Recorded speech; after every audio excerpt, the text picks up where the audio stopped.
जय हिमालय जय भारत। संसार भर में हिमालय लोग यूट्यूब चैनल देख रहे आप सभी का स्वागत है और मैं हूं भारत की राजधानी नई दिल्ली से डॉक्टर हरीश चंद्र लखेड़ा। कश्मीर में जिहादी मानसिकता के लोगों ने एक ऐसी हरकत की है कि घाटी एक बार फिर राष्ट्रीय और अंतर्राष्ट्रीय स्तर पर चर्चा में आ गई है। श्रीनगर की हजरत बल दरगाह की दीवार पर लगाए अशोक स्तंभ के राष्ट्रीय प्रतीक को नमाज के बाद कुछ लोगों ने तोड़ दिया। यह घटना अफगानिस्तान के बामियान में भगवान बुद्ध प्रतिमा को तोड़े जाने से कम महत्व की नहीं है। ये जिहादी भूल गए कि अशोक स्तंभ केवल एक प्रतीक नहीं बल्कि भारतीय राज्य की एकता, धर्मनिरपेक्षता और प्राचीन विरासत का द्योतक है। यह प्रतीक सम्राट अशोक के उस शासन काल से जुड़ा है जो महानतम राज्यों में गिना जाता है।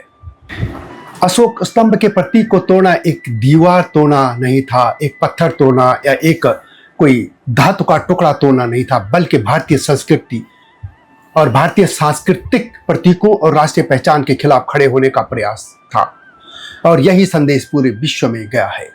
यह घटना यह दिखाती है कि कश्मीर में आज भी सांस्कृतिक प्रतीकों के प्रति असहिष्णुता बढ़ रही है और यह एक ही नहीं बल्कि भगवान शंकराचार्य पहाड़ी हो या कश्मीर की उत्पत्ति कथा या कश्मीर के नाम की व्युत्पत्ति, इन सभी में अब हिंदू पहचान को नष्ट कर इस्लामी पहचान और उसके चिन्हों को प्रतिस्थापित करने की एक प्रवृत्ति जोर पकड़ रही है।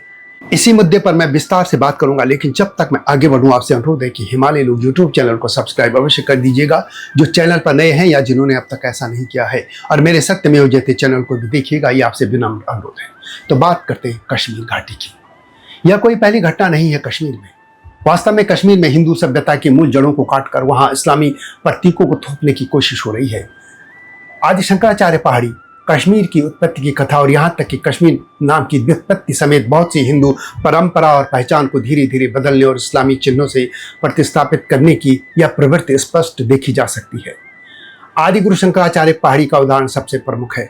प्राचीन ग्रंथों और परंपराओं में इस पहाड़ी को गोपादरी कहा जाता था।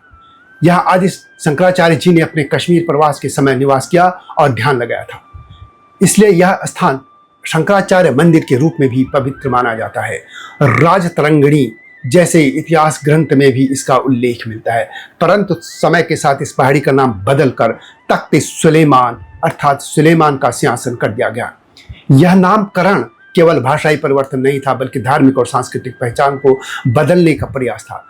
गोपादरी जो आदि शंकराचार्य की साधना से जुड़ा स्थान था, उसे इस्लामी परंपरा के पैगंबर सुलेमान से जोड़ दिया गया। इस प्रकार एक हिंदू तीर्थ स्थल को इस्लामिक कथा से ढकने का प्रयास हुआ। कश्मीरी ब्राह्मणों को तो घाटी से बेदखल कर ही दिया गया है, लेकिन और भी कथाएं आप देखेंगे तो आप आश्चर्यचकित रह जाएंगे। इसी प्रकार कश्मीर की उत्पत्ति कथा को भी बदला गया। नीलमत पुराण और राजतरंगिणी में स्पष्ट तौर पर लिखा गया है कि कश्मीर क्षेत्र में कभी एक विशाल झील थी जिसे सती सर कहा जाता है। सती माँ भगवती का ही रूप है, यानी माँ पार्वती का और भगवान भोलेनाथ की प्रथम पत्नी का। झील में रहने वाले जल प्रेतों और जानवरों से मुक्ति दिलाने के लिए ऋषि कश्यप ने देवताओं से प्रार्थना की और उनके सहयोग से झील को सुखाया गया।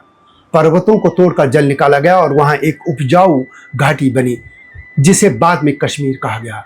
यह कथा कश्मीर की उत्पत्ति को सीधे वैदिक और पौराणिक परंपरा से जोड़ती है, लेकिन मुस्लिम परंपरा में इस कथा को पैगंबर सुलेमान और उनके जिन्नों से जोड़ दिया गया।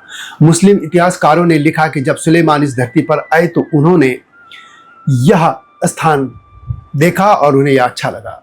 उन्होंने अपने जिन्न कश्यप और मीर को आदेश दिया कि घाटी का पानी निकाले। जिन्होंने कश्मीर को काटकर पानी बहा दिया और इस प्रकार कश्मीर बसा। इस कथा को प्रचारित करके मूल वैदिक कथा को धुंधला करने का प्रयास हुआ। यहाँ तक कि कुछ इतिहासकारों ने यह भी कहा कि ऋषि कश्यप और जिन्न कश्यप एक ही प्रतीक हैं, केवल नाम अलग है। यह सीधा सीधा धर्म और संस्कृति के प्रतिस्थापन का प्रयास था। जबकि यदि आप कथा देखेंगे तो आपको स्पष्ट होगा कि कश्मीर नाम तो खसों से जुड़ा है, लेकिन आगे बताऊंगा। लेकिन अभी बात करते हैं इसी नाम की। कश्मीर नाम की व्युत्पत्ति भी इसी विवाद का हिस्सा है। हिंदू दृष्टि से यह नाम कश्यप मीर से बना है, यानी कश्यप धन मीर। मीर का अर्थ होता है भूमि, या दरद भाषा में इसे घास के मैदान कहा जाता है, कई जगह झील भी कहा जाता है।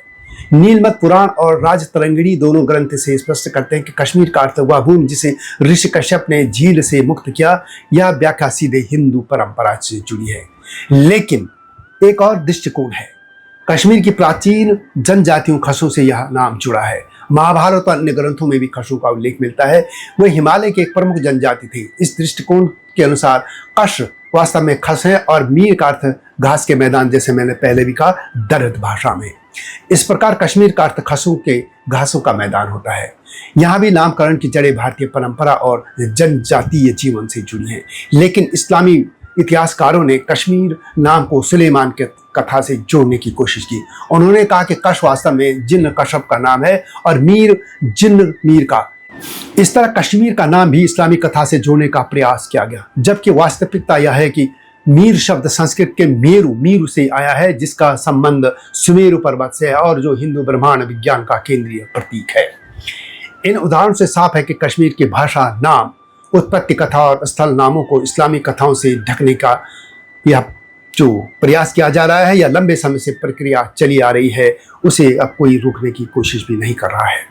आदि शंकराचार्य पहाड़ी को तख्त सुलेमान कहना, ऋषि कश्यप की कथा को जिन्न कश्यप से जोड़ना और कश्मीर के नाम को भी सुलेमान से जोड़ना, यह सब उसी प्रक्रिया की कड़ियां हैं।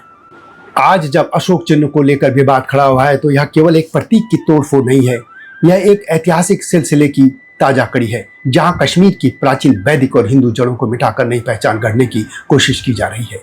अशोक चिन्ह का अपमान, आदि शंकराचार्य पहाड़ी का नाम बदलना, कश्मीर की उत्पत्ति कथा का इस्लामीकरण, ये सब उसी दिशा को इशारा करते हैं। कश्मीर की पहचान को समझना आवश्यक है, क्योंकि यह भूमि केवल एक भूभाग नहीं बल्कि भारतीय सभ्यता का दर्पण है। वहां की नदियां, घाटियां, पर्वत और नाम सब हिंदू परंपराओं की स्मृतियां हैं। खसों के मैदान से लेकर कश्यप की भूमि तक यह घाटी भारत की सांस्कृतिक धरोहर है।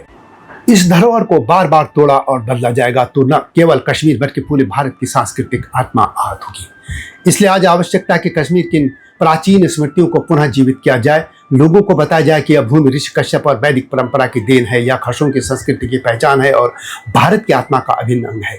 तभी कश्मीर की असली पहचान बच पाएगी और उसका नाम और इतिहास पर की गई चढ़ाई, इस्लामी परतें हटाकर उसकी मूल हिंदू सभ्यता को पुनः स्थापित किया जा सकेगा। और इसमें समाज को, देश को, सभी को आगे आना होगा। यह वीडियो कैसे लगी कमेंट में अवश्य लिखिए। जल्दी आऊंगा नई गाथा के साथ, तब तक जय हिमालय, जय भारत। हिमालय पे पेड़ हो तो गीत गाएंगी नदियाँ, गीत गाएंगी नदियाँ। पेड़ों पे चिड़िया है तो गीत गाएंगी नदियाँ, पेड़ों पे चिड़िया है तो गीत गाएंगी नदियाँ। माँ की लोरी जैसे होते हैं नदियों के गीत।